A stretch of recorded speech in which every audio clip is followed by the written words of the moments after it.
This story is titled, My Brother Stalked My Wife for Months and My Mom Helped Him. When we moved away, he broke into our house to take her. Hi everyone, before we dive in, a quick favor. If you enjoy content like this, please hit the subscribe button. It's free, supports the channel, and makes sure you never miss out on amazing videos. Alright, let's get started. I've been holding this in for a long time, and I feel like if I don't let it out, I'm gonna explode. My wife, Emily, 29 female, and I, 30 male, have been married for just over a year now. We met on a dating app, of all places, and honestly, I never thought something real would come out of it, but we hit it off immediately. She was smart, kind, funny, and just easy to talk to. It didn't take long for me to realize she was the one. We dated for 9 months before I proposed, and 3 months after that, we tied the knot. Yeah, it was fast. Some people thought we were rushing it, but I don't regret it for a second. Emily's the best thing that ever happened to me. She's a high school art teacher, super talented and creative. She's been through a lot in her life, though. Her parents died in a car accident when she was 20, so she's been on her own ever since. That kind of independence and resilience really drew me to her. She's the type of person who doesn't let life's challenges break her. She just keeps going, no matter how hard it gets. I admired that about her from the start. As for me, my life hasn't exactly been a walk in the park either. My family is complicated, to put it lightly. My mom, Janet, 54 female, raised me. My older sister Chloe, 32 female, and my younger brother Liam, 28 male, all on her own after my dad abandoned us when I was 10. He didn't die or anything noble like that. He literally just left. One day, he said he had a business opportunity out of state, packed a bag, and walked out the door. That was the last we ever saw or heard from him. Mom tried to put on a brave face, but I think it broke her. And when she broke, she leaned hard on Liam. Liam was 8 at the time, and Mom treated him like a fragile little prince who needed constant care. She used to say, "He's too young to understand why his dad left. He needs more attention." And that more attention never stopped. Chloe and I were left to fend for ourselves. But Liam? Oh, he got everything handed to him. If he wanted something, Mom would find a way to make it happen. The newest game console, the best sneakers, you name it, Liam got it. Meanwhile, I was working part-time by the time I turned 15 just to buy basic school supplies. Chloe and I used to joke about it, calling Liam the golden boy. But the truth was, it wasn't funny. It was frustrating. Liam grew up spoiled and entitled, and Mom only made it worse. She babied him through everything. When he dropped out of community college after one semester because he said it wasn't his thing, Mom didn't even bat an eye. She just shrugged and handed him the family laundromat to manage. And by manage, I mean he barely showed up while Mom ran the business herself. Meanwhile, I worked my ass off to get where I am today.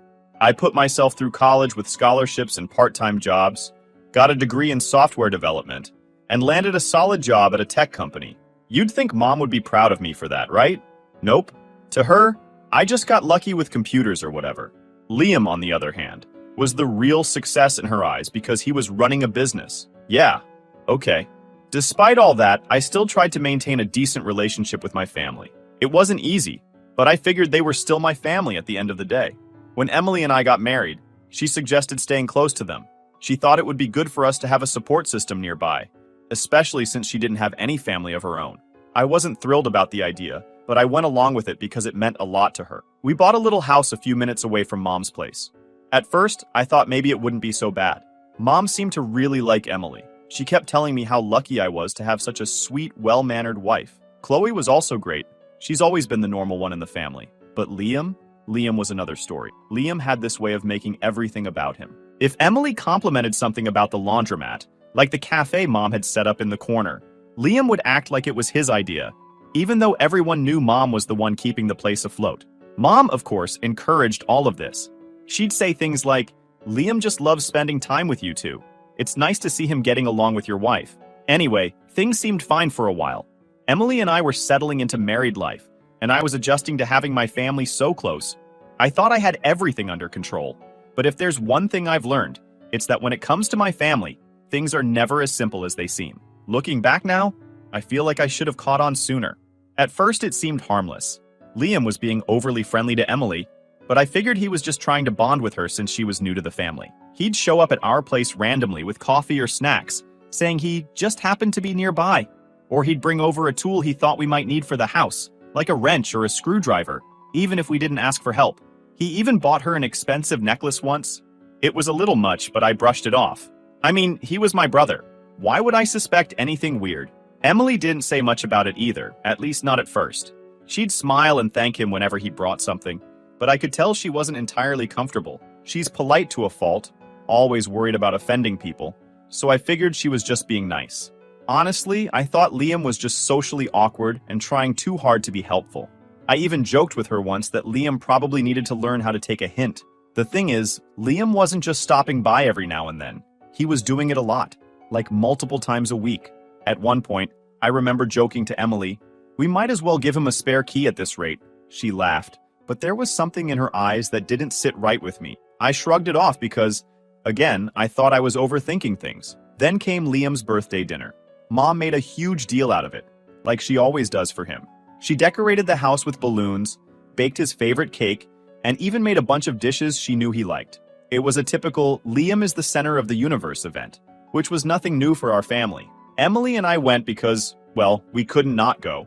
Plus, I thought it might be nice to have a normal family gathering for once. The dinner started out fine. We sat around the table, everyone chatting about random stuff. Liam was in his usual smug mood, cracking jokes and making sure the conversation revolved around him. At one point, Mom started talking about how special Liam was and how he just needed the right person in his life to help him settle down. Then she turned to Emily and said, "Someone like you, sweetie, you'd be perfect for him." I froze. Emily looked completely uncomfortable, but before she could respond, Liam chimed in with a grin and said, "Yeah, Emily, you and I would have been perfect together. Too bad Eric got to you first." Everyone laughed like it was just a harmless joke, but I felt my stomach twist. I forced a laugh, trying to play it cool, but inside, I was pissed. Who says something like that to their brother's wife? I wanted to call him out right then and there, but I didn't want to ruin the birthday. I figured I'd talk to him about it later. On the drive home, Emily was quiet. I asked her if everything was okay, and she just nodded and said she was tired. I didn't push her, but I couldn't stop replaying the conversation in my head. The way Liam looked at her when he made that comment, it wasn't just a joke. I couldn't shake the feeling that there was more going on.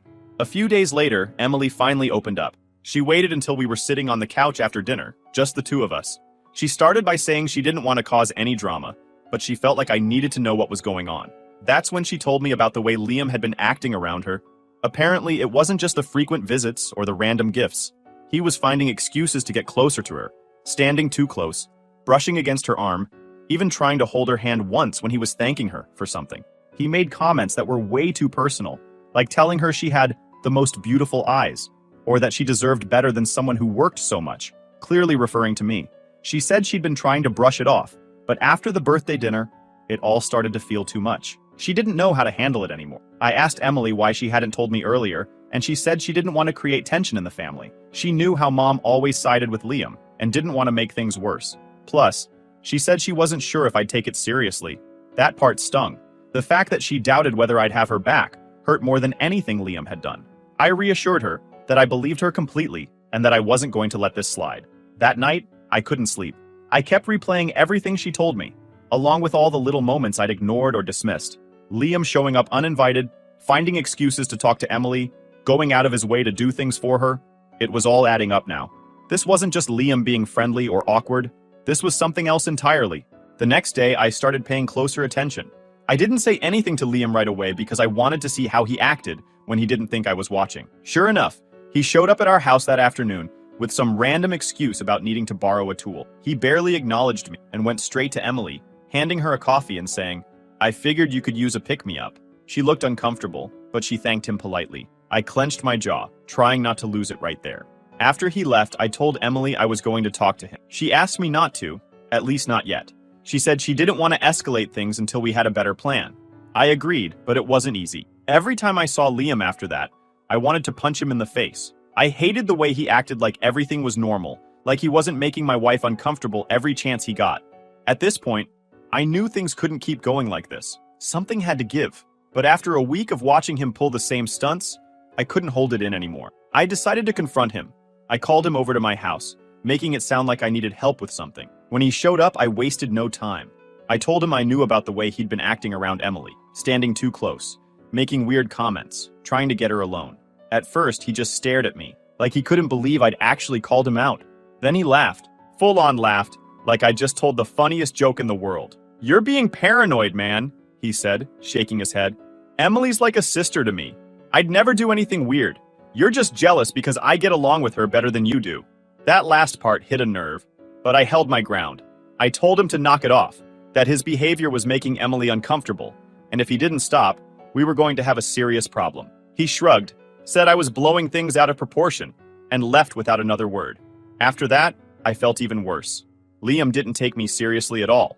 If anything, he probably thought it was funny that I was upset.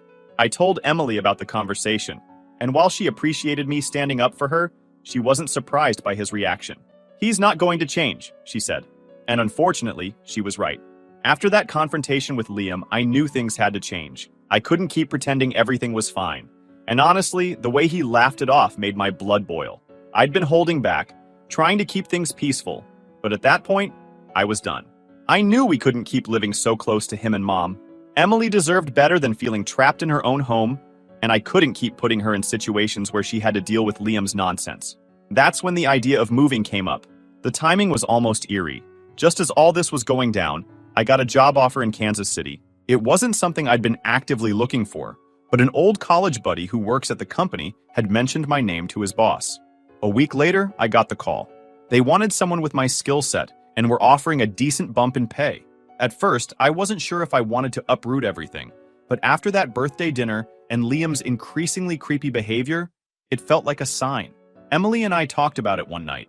I told her about the offer and how it would mean moving out of state. She immediately looked relieved. "Do you think we can just leave like that?" she asked, her voice a mix of hope and hesitation. I knew what she meant. Mom wasn't exactly going to take the news well. And Liam, well, I didn't even want to imagine his reaction. But I told her, "We don't owe them anything, Em. We need to do what's best for us." We spent the next few weeks planning the move. I told work I was accepting the offer, gave my notice at my old job, and started house hunting in Kansas City.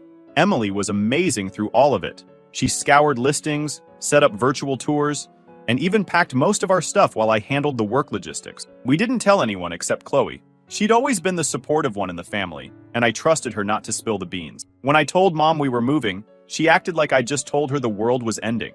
"What do you mean you're moving?" she asked, her voice dripping with disbelief. "What about the family? You're going to leave us? What about Liam? He'll be heartbroken." That last part made me roll my eyes so hard I thought they'd get stuck. "Mom, we need to do what's right for us," I said firmly. "This is a good opportunity for my career, and it's what Emily and I want." She didn't take it well. She accused me of abandoning the family and said Emily must have been the one pushing me to leave. Typical mom behavior, always blaming someone else when things didn't go her way. I didn't bother arguing with her. There was no point. Once Mom decided something, it was impossible to change her mind. Liam, thankfully, hadn't caught wind of our plans yet. I wanted to keep it that way. The day we left was bittersweet. Chloe came over to help us load the moving truck, and it hit me that I wouldn't be seeing her as often. She hugged me tight and said, "You're doing the right thing. Don't let anyone make you feel guilty about it." Emily hugged her too, thanking her for being so supportive. Chloe promised to keep our address a secret, and I believed her. She'd seen enough of Liam's behavior to know why we needed to leave. The drive to Kansas City was long but surprisingly peaceful. Emily and I talked about all the things we wanted to do once we settled in. Explore the city, find new hobbies, maybe even adopt a dog. For the first time in weeks, Emily seemed genuinely happy. She even joked about decorating the new house with all the art supplies she'd been hoarding. It felt like a fresh start, and I couldn't wait to put all the family drama behind us. We arrived at the new house late in the evening. It wasn't anything fancy, just a cozy 2-bedroom in a quiet neighborhood, but it felt like a mansion compared to the stress we'd been living in. The next few days were a blur of unpacking boxes, setting up furniture, and getting to know the area. Emily took the lead on decorating, and I have to say she did an amazing job. By the end of the week, it actually felt like home. Emily started to relax too. She wasn't jumping at every little noise anymore, and she even started sleeping better. One night, as we were sitting on the couch watching a movie, she leaned her head on my shoulder and said, "I feel safe here." Those words hit me harder than I expected. I hadn't realized just how much she'd been holding in until that moment. I wrapped my arm around her and promised her that no one would take this piece away from us. But as much as I tried to focus on our new life, I couldn't completely shake the nagging feeling in the back of my mind. Liam. I hadn't told him we were moving, and I hadn't heard from him since we left. Part of me was relieved, but another part of me wondered how long that would last. Mom hadn't called either, which was unusual. I figured she was still stewing about our betrayal. Emily and I agreed not to let it bother us, though. We were determined to make this move work and build a life for ourselves, away from the toxic family dynamics that had been dragging us down. For now, at least, it feels like we are in control, and that's enough for now. I'll update you when Liam finds out about our moving, or if anything comes up. Update 1. Hey everyone. It's been crazy and I figured it was time for an update. I wish I could say everything's been smooth sailing since our move to Kansas City, but unfortunately that's not the case. Things have taken a turn, and I'm struggling to wrap my head around just how far this has gone. So, we've been here for a few weeks, and for the most part, it felt like a fresh start. I thought maybe, just maybe, we'd finally left all that drama behind. Boy, was I wrong. It started a few days ago when Emily noticed someone outside. She was in the kitchen unpacking some dishes when she saw Liam pacing in front of our house. At first, she thought maybe it was just someone who looked like him. It didn't make sense for him to know where we lived.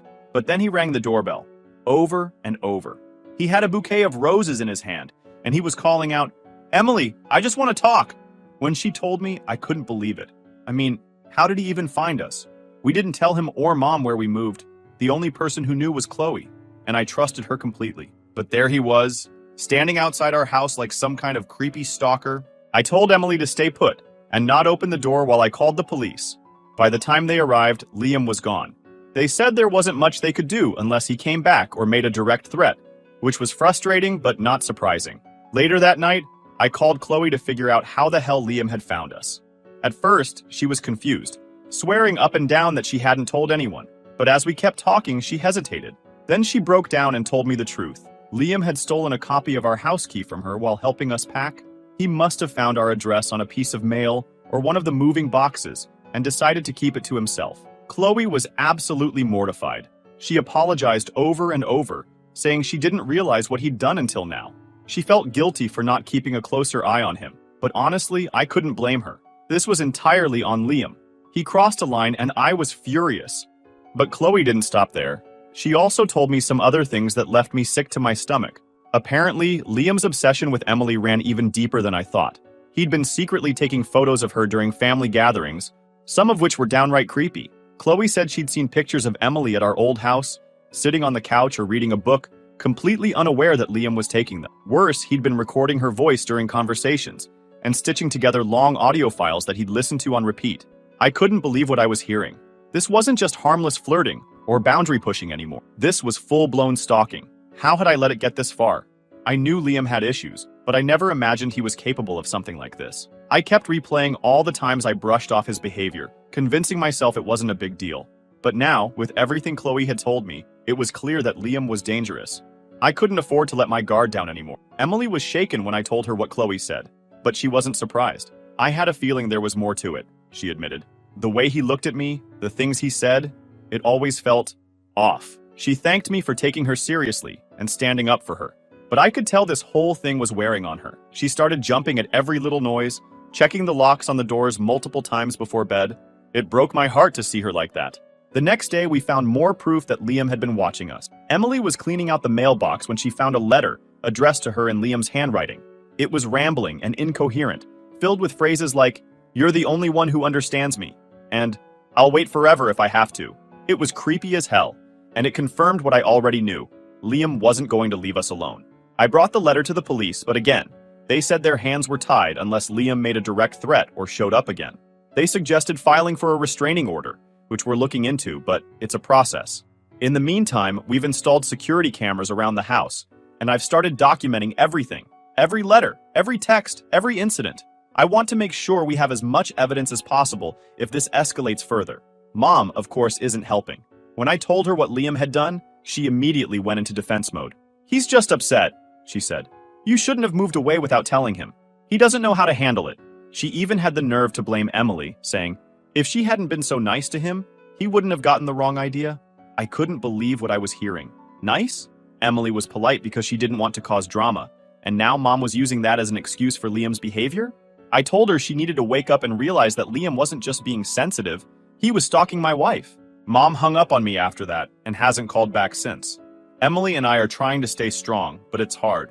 She's taken down all her social media accounts, and she barely goes anywhere alone. I've started working from home more often because I don't want to leave her by herself. Every time I leave the house, I find myself looking over my shoulder, half expecting to see Liam lurking nearby. It's exhausting, and it feels like no matter how far we go, we can't escape him. I don't know what's going to happen next, but one thing is clear. Liam isn't just some overgrown man-child with a crush. He's dangerous, and I'll do whatever it takes to protect Emily from him. This isn't just family drama anymore. It's a safety issue. I'll keep you all updated as things unfold. For now, we're just focusing on staying safe and trying to figure out our next steps. Update 2. Hey everyone, I'm back with another update. I didn't think things could get worse, but Liam has proven me wrong yet again. At this point, it feels like we're living in some kind of bad movie, except there's no off button. I'm honestly exhausted, and Emily is barely holding it together. I just need to get this all out. So here we go. The first incident happened about a week after my last post. Emily had started going back to her usual routine, trying to act like everything was normal. She didn't want to feel like a prisoner in her own home, which I completely understood. One morning, she went to her favorite art supply store. It's a little mom and pop shop about 15 minutes away, and she loves going there to browse and get inspired. She didn't notice anything unusual at first, but as she was leaving, she saw Liam's car parked across the street. At first, she thought maybe she was imagining things. She told herself it could have been someone with a similar car. But when she got into her car and started driving, he followed her. He didn't try to hide it either. He stayed just a few car lengths behind her the entire way home. She called me while she was driving, her voice shaking, and said, "I think he's following me." I told her to stay calm, drive straight home, and I'd meet her in the driveway. When she pulled in, Liam's car was nowhere in sight. He must have turned off before she got to the house, but the damage was already done. Emily was in tears, shaking so badly she could barely get out of the car. I held her for what felt like forever before helping her inside. She kept saying, "I shouldn't have gone out. I should have stayed home." I tried to tell her this wasn't her fault, that Liam was the one in the wrong, but she wasn't hearing it. We reported the incident to the police, but again, there wasn't much they could do without concrete proof that he was stalking her. They suggested we keep a log of everything and update them if it happened again. I asked about getting a GPS tracker for Emily's car, just in case we needed to prove he was following her. The officer said it was a good idea, so we ordered one that same day. The next incident was even scarier. Emily had started going to a nearby park in the mornings to clear her head and get some fresh air. She figured it was safe because it was always busy with joggers, dog walkers, and families. One morning, she went to sit by the pond, sketching in her notebook, when she heard someone call her name. She looked up, and there he was, Liam, sitting on a bench not far from her, watching her like he'd been there the whole time. Emily panicked. She grabbed her stuff and started walking back to her car, but Liam followed her. He didn't say anything, just kept walking a few steps behind her. When she got to her car, she locked the doors and drove off. He didn't try to stop her, but she said the look on his face was enough to haunt her for days. She said he looked calm, like he wasn't even doing anything wrong, like it was totally normal for him to be there. When she got home and told me, I was livid. I couldn't believe he'd found her at the park. It was like he was keeping tabs on her every move. I went straight to the police station and demanded to know why they couldn't do more. They said they understood my frustration, but reiterated that we needed more evidence to build a stronger case for harassment or stalking. I showed them the GPS tracker data from the first incident and told them about the park. They said it helped, but we still needed more. At this point, Emily was too scared to leave the house alone. She canceled her plans to go back to work, telling her boss she needed more time off. Her boss was incredibly understanding and even offered to have someone screen her mail and phone calls at work if she decided to come back. Emily was grateful, but I could tell it wasn't enough to ease her anxiety. She started having nightmares, waking up in the middle of the night crying or gasping for air. It's like Liam was everywhere, even when he wasn't physically there. One night, I caught her sitting on the floor in the hallway, just staring at the front door. I asked her what she was doing, and she said, "I'm just making sure it's locked." It broke my heart to see her like this. She was always so strong, so independent, and now she was scared to be in her own home. I promised her I'd do whatever it took to keep her safe, but honestly, I was scared too. Not for myself, but for her. I didn't know what Liam was capable of anymore. We decided to make some changes around the house to help Emily feel safer. We got better locks for all the doors and windows, added motion sensor lights outside, and even installed a doorbell camera that alerts us anytime someone comes to the front door. I also set up a system where she could press a button on her phone to trigger an alarm if she ever felt unsafe. It wasn't perfect, but it was better than nothing. Mom, of course, wasn't helping. She called me a few days after the park incident to tell me I was overreacting. She said Liam was just trying to make things right, and that I was blowing things out of proportion. I told her to stay out of it, that she was enabling him and making things worse. She got defensive, saying, "He's my son. I can't just turn my back on him." I wanted to scream at her, but I hung up instead. I couldn't deal with her excuses anymore. Right now, we're just trying to take it one day at a time. Emily has started therapy to help with her anxiety, and I'm doing my best to be there for her. It's exhausting, but I know we'll get through this. Liam might think he can control us, but he's wrong.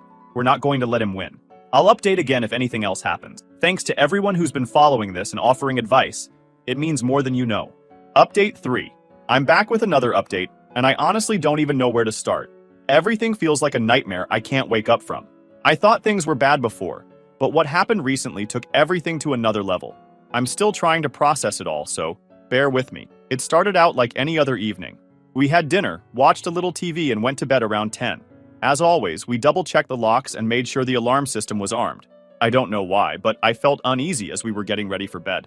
I even joked to Emily, maybe I'm becoming paranoid, because I kept glancing at the front door. She just gave me a small smile and said, "Better paranoid than careless." I don't know how long we'd been asleep when it happened. I woke up to Emily screaming, a sound that made my blood run cold. I shot up in bed, disoriented, trying to figure out what was going on. That's when I saw him, Liam. He was sitting in a chair he must have dragged in from the kitchen, positioned right next to Emily's side of the bed. He was holding her hand, whispering something I couldn't make out. The look on her face was pure terror. For a second, I thought I was dreaming. How the hell did he get in? The doors were locked, the windows were shut, everything was secure. But there he was, as if none of that mattered. My body moved before my brain could catch up. I jumped out of bed and lunged at him, knocking the chair over and sending him sprawling to the floor. He tried to fight back, but I wasn't holding back this time. I pinned him down and shouted for Emily to call 911. As I held him there, he kept muttering the same thing over and over. "She belongs with me. You don't deserve her." His voice was calm, almost robotic, like he really believed what he was saying. It was one of the creepiest moments of my life. I don't know how long it took for the police to arrive. Probably only a few minutes, but it felt like an eternity. When they finally showed up, they pulled Liam off the floor, handcuffed him, and started asking questions. That's when we learned how he got in. He'd been watching us for weeks, figuring out our routines and waiting for the perfect time. He managed to find a way to cut us from electricity before he got in, so the alarms didn't go on. The police also found a duffel bag he'd brought with him. Inside were duct tape, zip ties, a bottle of chloroform, and, this is the part that still makes me sick, a wedding ring. He'd also taken a framed photo of Emily from our living room and had it in the bag like some kind of trophy. The whole thing was beyond disturbing. As they were taking him away, Liam looked me dead in the eye and said, "This isn't over." I don't know if it was meant to scare me or if he actually believed he'd get another chance, but it sent a chill down my spine. Emily, meanwhile, was sitting on the floor, shaking and crying. I've never seen her so scared. It broke my heart. The next few hours were a blur of police reports, questions, and trying to comfort Emily. She kept asking, "How did it get this far? How could he do this?" And honestly, I didn't have any answers. I felt like I'd failed her, like I should have done more to protect her. The police assured us that Liam would be held without bail due to the nature of the incident, but that wasn't much comfort in the moment. The aftermath has been a lot. Emily hasn't been able to sleep since that night. She flinches at every little noise and keeps saying she feels like he's still watching her, even though we know he's in custody. Her therapist has been trying to help, but this kind of trauma doesn't just go away overnight. She's even talked about wanting to move again because she can't stand the thought of staying in this house after what happened. I don't blame her. Every time I walk into the bedroom, I see that chair lying on the floor and think about how close we came to something far worse. I've also had to deal with Mom, who, unsurprisingly, is in full denial mode. When I called to tell her what happened, she actually tried to defend Liam. "He's not a bad person," she said. "He's just confused and needs help." Confused? The guy broke into my house in the middle of the night with duct tape and chloroform. I told her she needed to wake up and realize that Liam wasn't just her baby boy anymore. He was dangerous. She got upset and accused me of trying to ruin his life. At that point, I hung up. I can't keep wasting my energy on her excuses. We're pressing charges, of course. The police seem to be taking this seriously, especially with all the evidence they found in Liam's bag. They've assured us that he'll face significant jail time, but the thought of him being out there someday still terrifies me. I've also hired a lawyer who specializes in cases like this to make sure everything is handled properly. I want to make sure Liam pays for what he's done, not just to us, but to Emily specifically. She didn't deserve any of this. Right now, Emily has started sleeping in the guest room because she can't bring herself to go back into the bedroom. I've been sleeping on the couch nearby so she doesn't feel alone. We're looking into moving again, even though the thought of packing everything up and starting over is exhausting. But if it helps Emily feel safe, I'll do it without hesitation. I still can't believe this is my life. A year ago, I was just a guy who married the love of his life and wanted to build a future together. Now I'm dealing with restraining orders, police reports, and a brother who's turned into a full-blown stalker. It's surreal, and not in a good way. Anyway, I'll leave it here for now. Thanks to everyone who's been following this and offering support. It's been a lifeline during all of this. I'll update again once we know more about the charges and what's going to happen next. For now, we're just focusing on staying safe and getting through each day. Issue Update 4. Hey everyone, this will probably be my last update. A lot has happened, and honestly, we just want to put this chapter behind us and move on with our lives. I can't thank you all enough for the advice and support. It's meant more than I can say. Liam's case went to court a few months after the break-in. He was charged with stalking, breaking and entering, and attempted kidnapping. The evidence was overwhelming, especially with the duffel bag, his recordings of Emily, and the creepy journal entries they found in his house. He pled guilty, and the judge sentenced him to 4 years in prison. Honestly, I wish it was longer, but at least he's out of our lives for now. Mom didn't escape this either. During the investigation, it came out that she'd been feeding Liam information about Emily's routine and encouraging him to win her over. She even knew about his plans. It also came out that Liam had stalked other women before Emily. Mom had paid them off to stay quiet, thinking marriage would fix him. The court saw it differently. She was charged as an accessory and sentenced to 3 years of probation. She's not allowed any contact with us, which is honestly the best part. As for us, we decided to stay in Kansas City, but moved to a new house across town. Emily couldn't handle staying in the old place after everything that happened, and I didn't blame her. She's still dealing with the trauma. She cut her hair short and dyed it, saying she didn't want to look like the person Liam had obsessed over. She also started wearing looser clothes, even though it breaks my heart to see her feel like she has to change herself to feel safe. Therapy is helping, though, and she's slowly starting to regain her confidence. We've cut off all contact with Mom, Liam, and most of the family. Chloe is the only one we still talk to. She's been a rock through all of this and even testified against Mom and Liam in court. The rest of the family? They still think we're overreacting, saying things like, family is family, and Liam needs support, not punishment. Yeah, no thanks. Life isn't perfect, but it's getting better. Emily's back at work part-time, and we're focusing on rebuilding our lives. I've learned a lot through all this. Mainly that blood doesn't mean you owe anyone your peace or safety. Sometimes the family you're born into isn't the one you should keep. Emily and I are building our own version of family now. One built on love and respect, not toxicity and excuses. Thanks again to everyone who's been here through this mess. Your words of encouragement got us through some really dark times. Take care of yourselves, and if you're ever in a similar situation, don't wait to take action. Trust your instincts, protect your peace, and don't be afraid to walk away. Stay safe, everyone.